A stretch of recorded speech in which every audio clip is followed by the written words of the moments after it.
Salve a tutti e benvenuti! Oggi vediamo come realizzare dei semplicissimi block notes come questi. Sono realizzati con degli scarti di carta. Io avevo in casa questi scarti industriali che avevo preso tempo fa e sono delle striscioline larghe 5 cm. Ovviamente voi potete utilizzare anche della carta da stampante perché si tratta di una carta molto sottile. E poi invece per la copertina ho utilizzato delle strisce di carta decorate, in questo caso sono decorate da entrambe le parti. Per decorare questi piccoli block notes ho utilizzato i nuovi timbri e le nuove fustelle e la coppia creativa. I timbri hanno anche le fustelle coordinate, vanno acquistati ovviamente separatamente. Per bloccare insieme i fogli andiamo ad utilizzare una cucitrice. Io utilizzo questa Rapesco con il braccio largo, l'ho acquistata su Amazon e vi lascio il link nell'info box se siete interessati. Ma vediamo com'è semplice preparare uno di questi block notes. Prendiamo la striscia di carta, nel mio caso misura 5 x 30 cm. Pieghiamo esattamente a metà.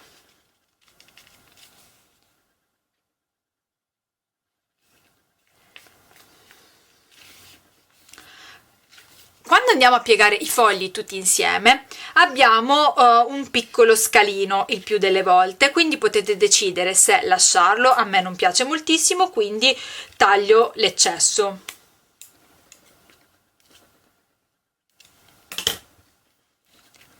Poi prendiamo una striscia di carta leggermente più grande, nel mio caso misura 5 x 30,5 cm. E andiamo a ricoprire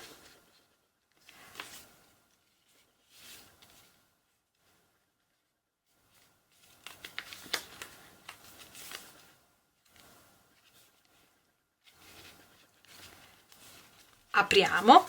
Le cucitrici a braccio in genere hanno una guida che ci consente, nel caso di lavori multipli come in questo caso, di mantenere la posizione per tutti i vari lavori, di trovare il segno.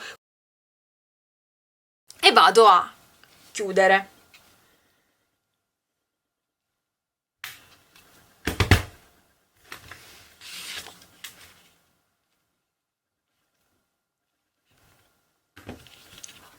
Il block notes è pronto, decoriamo semplicemente. Con la fustellina nuvole ho creato questa decorazione, quindi vado a incollarla.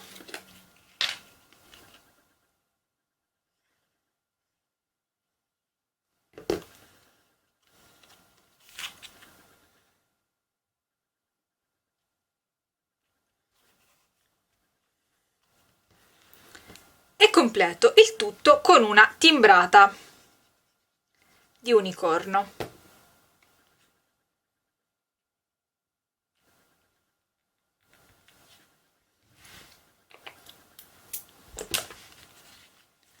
Semplicissimo, no?